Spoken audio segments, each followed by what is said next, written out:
세상 모든 사람 다 듣고 그 사랑 알도록.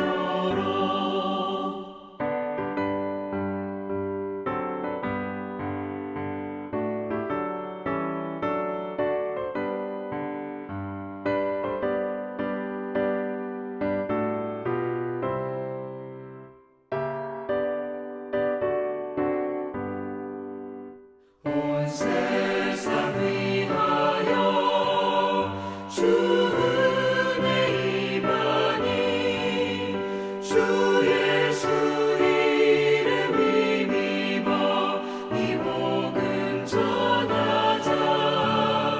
먼 곳에 나가서 전하지 못해도 나 어느 곳에 있든지 늘 기도 힘쓰리. 전하고 기도히 매일 주님 되리라. 세상 모든 사람 다 듣고 그 사랑 알도록.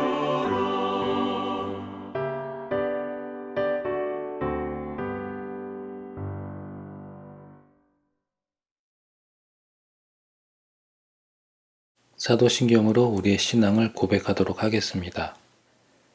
나는 전능하신 아버지 하나님, 천지의 창조주를 믿습니다. 나는 그의 유일하신 아들, 우리 주 예수 그리스도를 믿습니다. 그는 성령으로 잉태되어 동정녀 마리아에게 나시고 본디오 빌라도에게 고난을 받아 십자가에 못 박혀 죽으시고 장사된 지 사흘 만에 죽은 자 가운데서 다시 살아나셨으며 하늘에 오르시어 전능하신 아버지 하나님 우편에 앉아 계시다가 거기로부터 살아있는 자와 죽은 자를 심판하러 오십니다. 나는 성령을 믿으며 거룩한 공교회와 성도의 교제와 죄를 용서받는 것과 몸의 부활과 영생을 믿습니다. 아멘.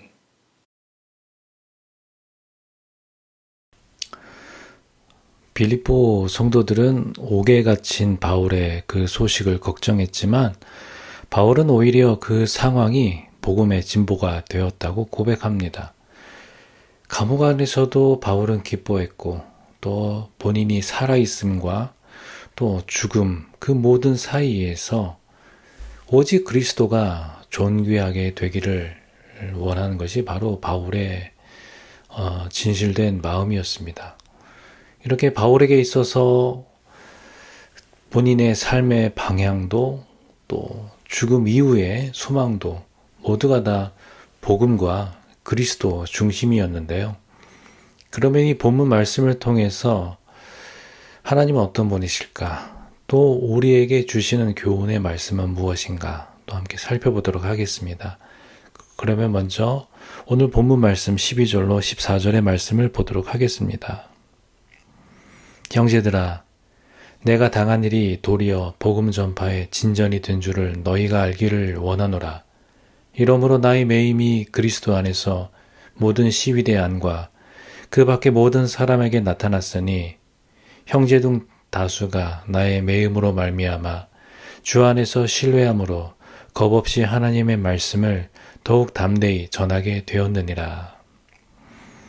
자, 이 본문의 말씀은 그래서 이 바울은 12절에 자신이 당한 일이 오히려 복음을 전진시키는 통로가 되었다라고 말하고 있습니다. 그러니까 이 말은 바울이 그 옥에 갇혀서 생활하는 그 모든 것이 복음의 장애물이 된 것이 아니라 오히려 복음을 전할 수 있는 무대가 되었다라고 하는 말인데요. 그가 갇힌 사실은 시위대와 일반 사람들에게까지 그리스도를 알리는 그러한 기회가 되었고 또 다른 믿음의 사람들에게도 담대함을 북돋을 수 있는 그런 자극이 되었다라는 말씀입니다. 이처럼 하나님은 가장 얽매여 있는 그런 자리에서조차도 그를 복음으로 해방시키시는 바로 그 하나님이신데요. 자, 이 말씀에 대한 해설 첫 번째 단락을 먼저 보도록 하겠습니다. 바울은 자신의 매임이 복음의 방해가 아니라 복음의 전진을 가져왔다는 것을 빌립보 성도가 알기를 바랐습니다. 자신은 매였지만 복음은 매이지 않았고 하나님의 역사도 중단되지 않았습니다. 도리어 바울의 존재감은 더 뚜렷해졌고 그가 전하는 복음을 변증할 기회가 생겼습니다. 고난을 해석한다고 고난이 사라지는 건 아니지만 해석되지 않은 고난은 더욱 고통스럽습니다. 어떤 상황에서든 지극히 선한 것을 깨닫는 안목을 구해야 하는 이유이기도 합니다. 이와 같이 바울의 고난은 복음의 방해가 아니라 오히려 확장의 계기가 되었다라고 말하고 있는데요. 그러면 혹시 이 말씀을 받는 우리를 먼저 돌아볼 때에 나 또한 어딘가 또 무엇인가 묶여있는 그런 상황에 놓여 있다면 그 묶임조차도 하나님께 드려지면 이 모든 상황이 다 복음을 전할 수 있는 기회가 될 수 있다라는 사실을 우리가 알아야 한다라는 말씀입니다. 그러니까 이 상황에 대한 어떤 인식과 그런 해석이 중요한 이유는 하나님이 어떻게 일하시는지를 우리가 바라볼 수 있게 하기 때문입니다. 나의 상황이 곤란한 상황이든 어려운 상황이든 기뻐할 수 있는 상황이든 그 모든 상황을 하나님이 왜 허락하셨는가? 하나님이 이것을 통하여서 무엇을 원하시는가를 먼저 바라봐야 한다라는 거죠. 그러므로 오늘도 이러한 나의 삶의 이러한 연약한 자리, 이러한 삶의 여러 상황 가운데에서도 이것이 바로 복음을 위한 하나님의 통로로 쓰임을 받을 수 있다라는 그러한 인식이 또 그러한 소망이 우리 안에 있게 되기를 바랍니다. 그러면 계속해서 15절로 18절의 말씀을 보도록 하겠습니다. 어떤 이들은 투기와 분쟁으로 어떤 이들은 착한 뜻으로 그리스도를 전파하니 이들은 내가 복음을 변장하기 위하여 세우심을 받은 줄 알고 사랑으로 하나 그들은 나의 매임과 괴로움을 더하게 할 줄로 생각하여 순수하지 못하게 다툼으로 그리스도를 전파하느니라. 그러면 무엇이냐? 거칠애로 하나 참으로 하나 무슨 방도로 하든지 전파되는 것은 그리스도니 이로써 나는 기뻐하고 또한 기뻐하리라. 자, 이 말씀을 보면 복음을 전하는 사람들조차 순수하지 않은 동기를 가질 수 있다라는 사실을 이야기합니다. 이것은 바울의 시절이나 지금 오늘날 우리의 시절이나 동일한 것 같습니다. 그런데 당시 많은 사람들은 바울을 괴롭게 하려는 그런 의도로 그리스도를 전하는 이들도 있었지만 바울은 그조차 문제 삼지 않았습니다. 왜냐하면 중요한 것은 그리스도가 전파되는가 그게 중요한 것이지 누가 어떤 동기로 하는가에 있지 않았기 때문인 것이죠. 이처럼 바울은 개인적인 상처보다도 개인적인 어떤 고통과 억울함보다도 복음의 확장을 더 중요하게 여기는 그런 신앙의 중심을 가지고 있었는데요. 그러면 이 말씀에 대한 해설 두 번째 문단을 또한 먼저 보겠습니다. 바울을 기쁘게 하는 것은 복음의 진보뿐이었습니다. 그리스도만 전파된다면 고난도 비방도 견뎌낼 수 있었습니다. 자신의 상황이나 자신을 향한 다른 사역자들의 태도가 어떠하든 괴념치 않았습니다. 자신의 처지보다 복음의 진보가, 자신의 명예보다 그리스도의 영예가 더 중요했습니다. 그의 삶은 철저히 복음 중심이고 그리스도 중심이었습니다. 복음이 살린 사람이기에 복음을 위해 사는 사람이 된 것입니다. 내가 가진 것이 아니라 내가 기뻐하는 것, 그것이 진짜 나를 설명합니다. 이처럼 바울의 기준은 언제나 복음이었습니다. 어떤 감정이나 어떤 주변의 평가보다 복음 전파가 오히려 그의 기쁨이었다라는 사실이죠. 그러면 오늘을 살아가는 우리도 누군가의 말이나 행동에 우리 마음이 상할 수 있습니다. 그러나 복음이 전파되는 일이라면 기꺼이 그 자리에서 기뻐할 수 있어야 한다라는 게 오늘 말씀의 가르침인 것이죠.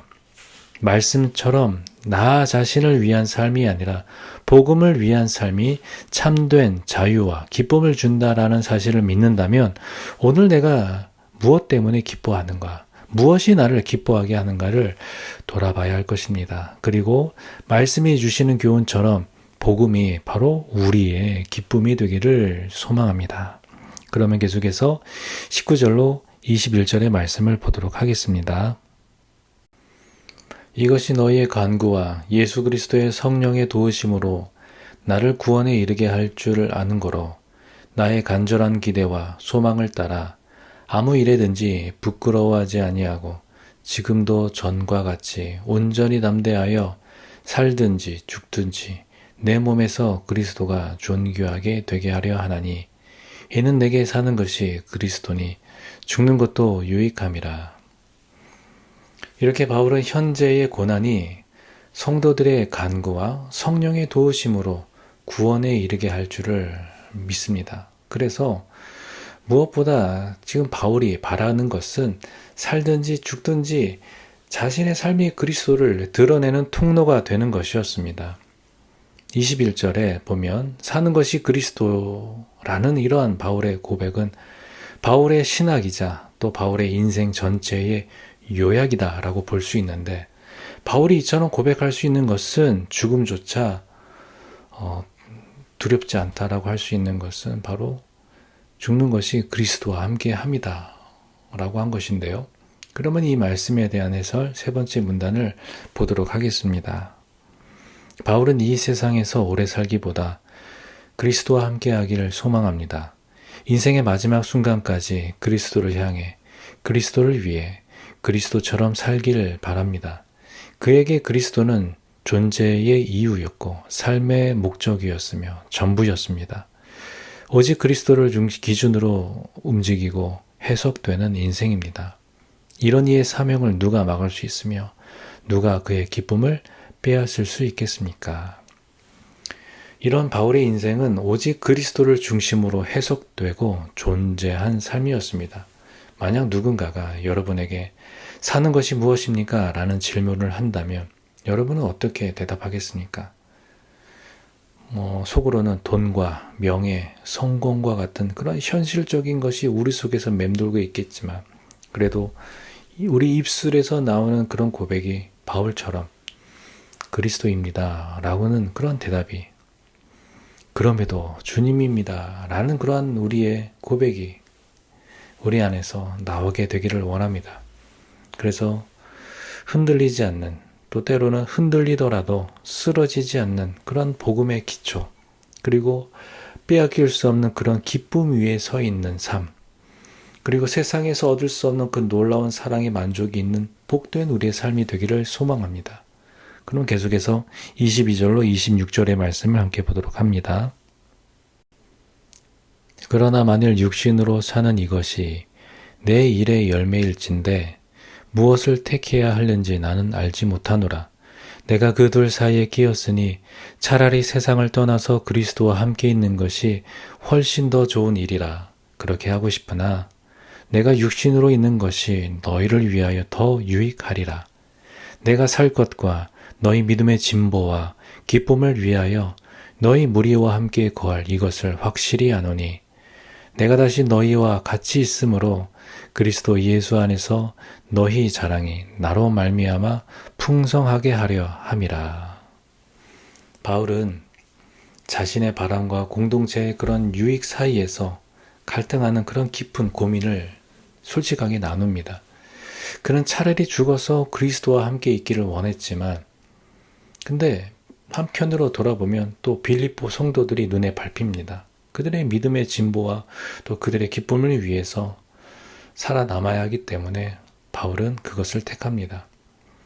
자기의 죽음조차 다른 이의 신앙을 위한 어떤 헌신으로 그렇게 유보할 수 있는 그러한 사람, 이것이 복음으로 빚어진 그러한 인격이다라고 할 수 있을 정도인 것입니다. 그러면서 바울은 다시 빌립보로 갈 것을 확신하면서 그로 인해 성도들의 자랑이 더 풍성하게 되기를 소망하고 있는데요.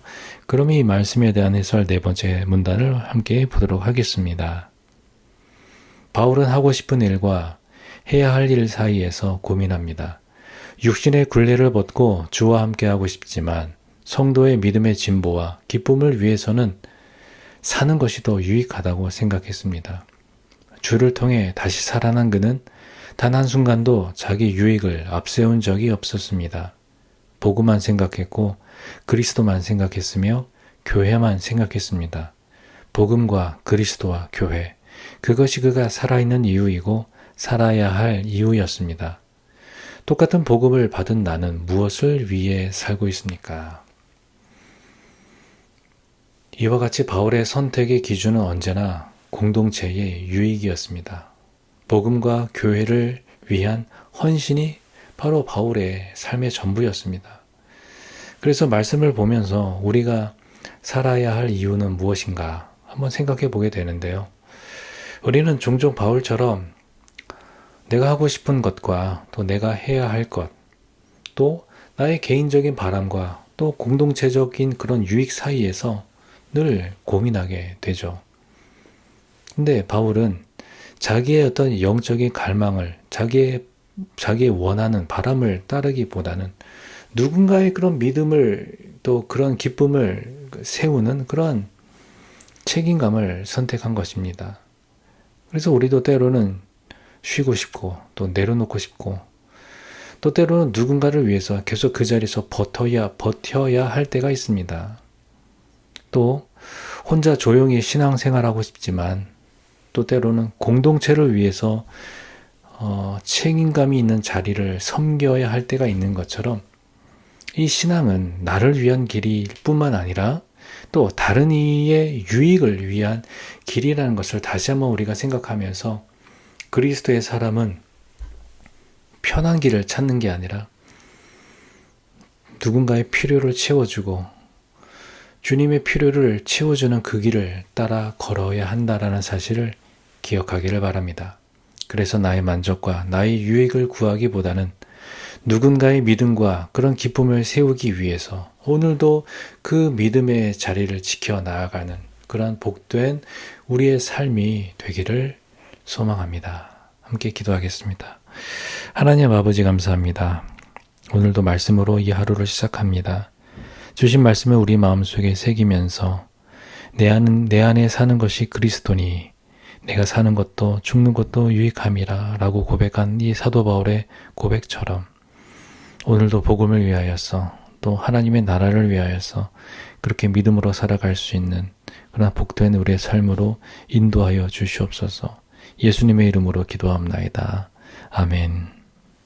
주님 가르쳐 주신 기도로 기도회를 마치겠습니다. 하늘에 계신 우리 아버지, 아버지의 이름을 거룩하게 하시며 아버지의 나라가 오게 하시며 아버지의 뜻이 하늘에서와 같이 땅에서도 이루어지게 하소서.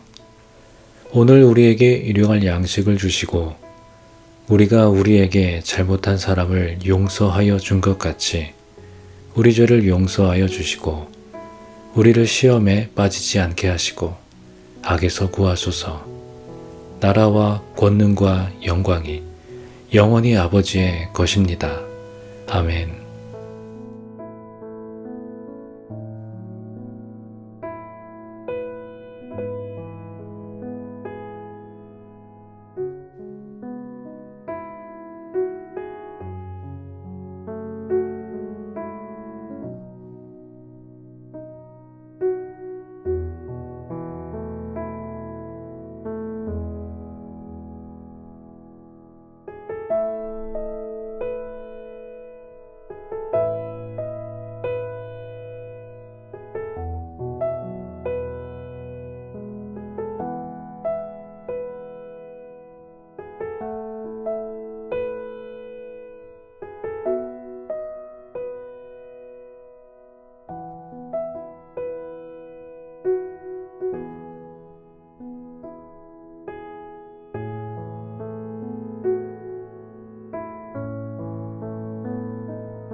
그리하면 이 모든 것을 너희에게 더하시리라.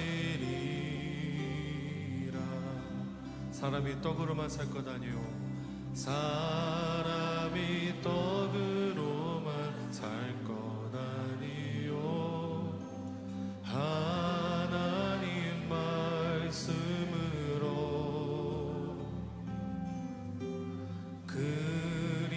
그리하면 이 모든 것을 너희에게 더하시리라.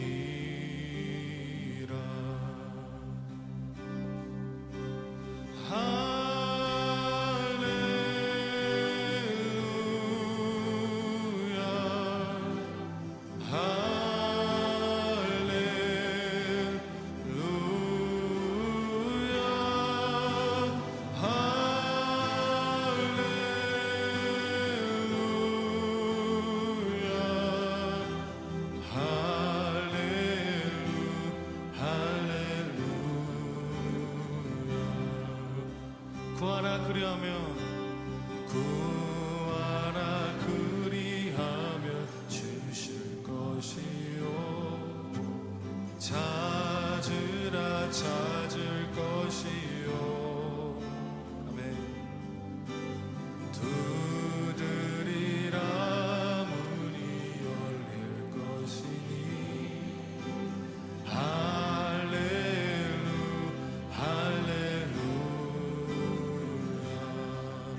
할렐루야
숨쉬는 물을 찾아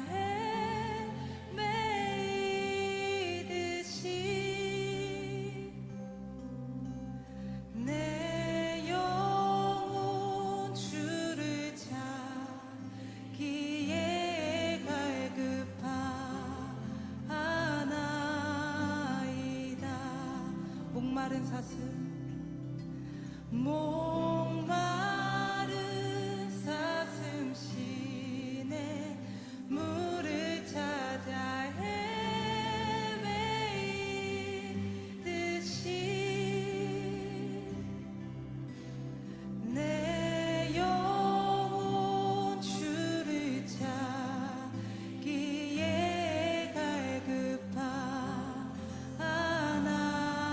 갈급하나이다.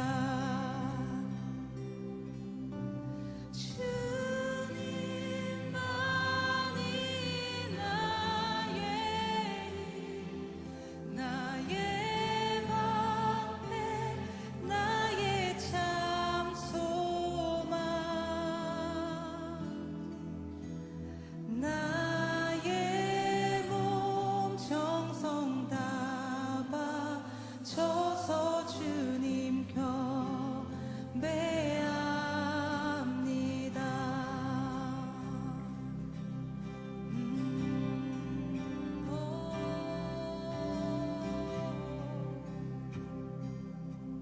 금보다 귀한 나의 주님 금보다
창조의 아버지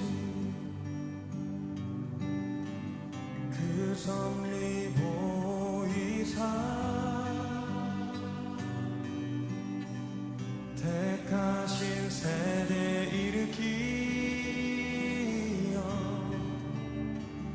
이 땅을 고치소서. 주의 크신 능력 만물이 사모하니 성령의 기름 부어주사 이 시간 임하소서. 주 영광